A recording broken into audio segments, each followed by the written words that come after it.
اگر ہم یہ سمجھتے ہیں کہ ہم خود بھی کردار والے ہو جائیں گے، کریکٹر ہمارا بہت اونچا ہو جائے گا. آپ صلی اللہ علیہ وسلم نے اگر کردار سازی میں صرف کام کیا ہوتا تو آپ غزوات نہ کرتے، لیکن اس کے ساتھ ساتھ ہم نے دفاع پہ بھی توجہ دینی ہے. خصوص ایجنڈے کے ذریعے جو ہے وہ تعلیمی نظام میں تبدیلیاں کی جا رہی ہیں، اس سے ہم نے اپنی آنے والی نسلوں کو، اپنی موجودہ اس وقت کی قوم کو کیسے محفوظ رکھنا ہے. لیکن وہ ایک چیز ہے، وہ کافی نہیں ہے.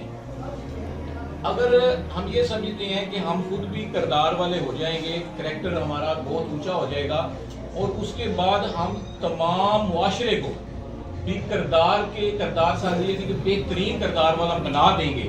کوشش تو کرنی ہے ہمیں، لیکن ہم سمجھتے ہیں کہ ہم بنا دیں گے تو کیا ہم کامیاب ہو جائیں گے؟ تو میں سمجھتا ہوں ہم کامیاب نہیں ہوں گے. ہم سارے حقوق اللہ اور حقوق العباد پورے کرنے والے اگر ہو جائیں آج کے دور میں تو ہم کامیاب نہیں ہوں. یہ وہ بنیادی چیز ہے جو جس میں ہے.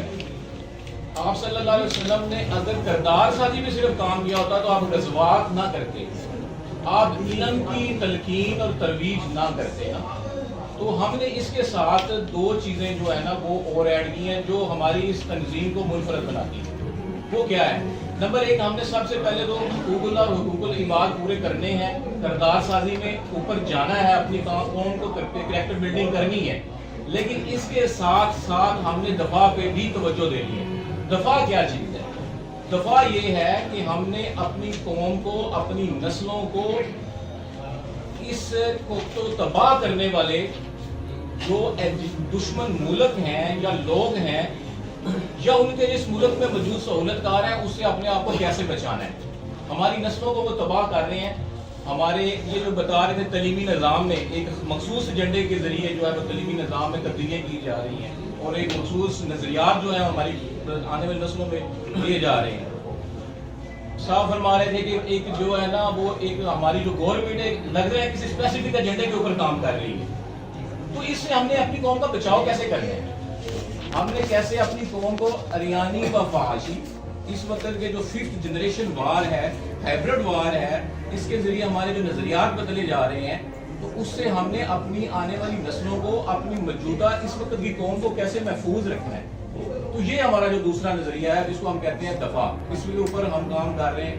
اور ہمارے باقاعدہ ایک پوری ڈیفنس کی ایک تنظیم موجود ہے، ایک شعبہ موجود ہے جس کے صدر، نائب صدر، جنرل سیکرٹری اس کے اوپر ریسرچ کرتے ہیں، وہ انالیسس کرتے ہیں کہ کس کس جگہ پہ یہ کام ہو رہا ہے اور ہم نے اس سے بچنے کے لیے کیا کوشش کرنی ہے، اور قوم کو کس طریقے ہم نے اویئرنیس دینی. ہم اویئرنیس کے اوپر کام کر سکتے ہیں، اور تو ہمارے پاس کچھ ہے نہیں، نہ ہم اور تو کوئی چیز نہیں ہے، اور ہم قوم کو بتانا ہے کہ کیا کیا مخصوص کدھر کدھر باندھ رہے ہیں اور ہم نے اس سے کیسے بچنا ہے.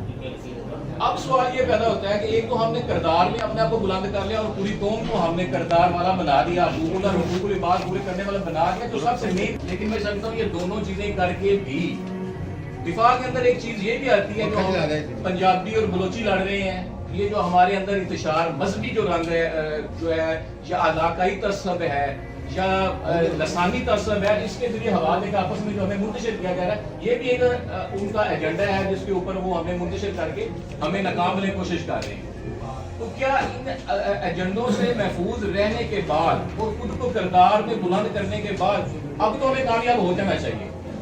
ظاہر اس طرح نظر آتا ہے نا کہ ہم دشمنوں سے بھی محفوظ ہو گئے اور حقوق اللہ اور حقوق العباد بھی پورے کرنے والے ہو گئے. لیکن آج کے دور میں تیسری چیز جو ہے وہ ہے ریسرچ اور ٹیکنالوجی. اس کے اوپر بھی ہمیں کام کرنے کی ضرورت ہے اور دنیا سے آگے نکلنے کی ضرورت ہے، کیونکہ یہ ہمارے آباء و اجداد کی میراث ہے. یہ علم و حکمت جو ہے، یہ ایجادات ہیں. آپ اگر تاریخ اٹھا کے دیکھیں، ابن سینا، رازی، یہ بڑے کیمیا کے جو اس وقت فاؤنڈر ہیں، وہ بھی جابر بن حیان، یہ سارے مسلم جو ہے وہ سائنسدان گزرے ہیں.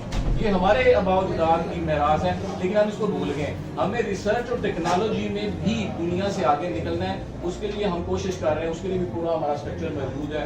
ڈاکٹر عثمان صاحب جو اس وقت ریسرچ کے ہمارے صدر ہیں، PhD ہیں، پنجاب یونیورسٹی میں پڑھا رہے ہیں اور GC یونیورسٹی میں بھی پڑھا رہے ہیں، تو وہ اس کو لیڈ کر رہے ہیں.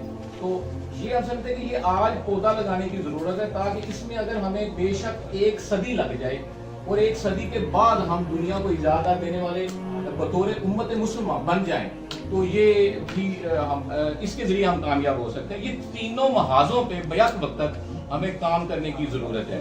اور اس میں کیسے ہم کام کر سکتے ہیں؟ اس میں تنظیم ملت پاکستان نہ کوئی مذہبی جماعت کا ٹیگ اپنے ساتھ لگا کے رکھے ہوئے ہے اور نہ کوئی سیاسی جماعت کا ٹیگ لگا کے رکھے ہوئے ہیں۔ ہماری تنظیم میں تمام سیاسی جماعتوں کے لوگ جو اس نظریے کو فالو کرتے ہیں وہ شامل ہیں، اور باہر جا کے کسی بھی جماعت کو وہ ووٹ دے سکتے ہیں، کسی بھی جماعت کے سیمینار میں شامل ہو سکتے ہیں، لیکن ان مقاصد کے لیے وہ اس ایک ٹیبل پہ بیٹھ سکتے ہیں، اور کسی بھی مذہبی طبقے سے تعلق رکھنے والے افراد جو ہیں وہ بھی اپنے اپنے گھر میں اس پہ عمل کر سکتے ہیں، لیکن اس تنظیم میں وہ ایک ٹیبل پہ بیٹھ کے ان محاذوں میں اکٹھے ہو کے کام کر سکتے ہیں۔ تو ہم سمجھتے ہیں کہ ہم نے یہ بنیاد ڈال دی ہے کہ ہم اکٹھے ہو کے جو ہے نا اس ملک و ملت کی جو ہے خدمت کر سکتے ہیں، اور اس میں کسی قسم کی ریسٹرکشن نہیں ہے اور کسی قسم کی تفریق نہیں ہے۔ اس لیے ہم نے نہ تو سیاسی ٹیگ رکھا ہے اور نہ ہم نے مذہبی ٹیگ رکھا ہے۔ یہ ہے ہمارے تنظیم۔